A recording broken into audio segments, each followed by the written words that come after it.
Challenged Lives, Africa at the 21st Century, and evangelist, Reverend EStephens. Reverend Stephens is the evangelist as well as a pastor involved with the Peter's Rock Fellowship. And of course, Reverend Stephens, let me allow you later on to perhaps talk about Peter's Rock and the fellowship and et cetera, because I'm almost sure that I did not get that all correct. But nevertheless, we're happy to have you here.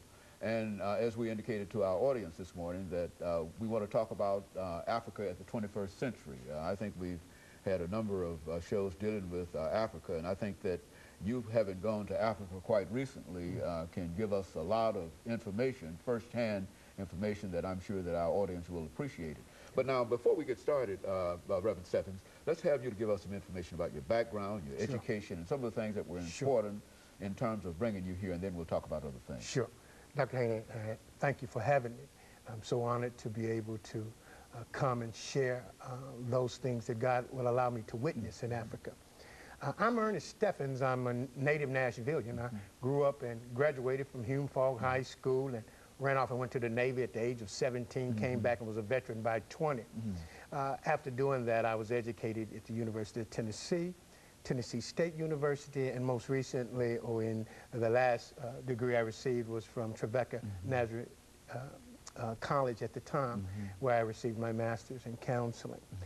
God called me into the ministry in the streets of Nashville in 1988 and birthed a ministry in me called Peter's Rock Christian Fellowship.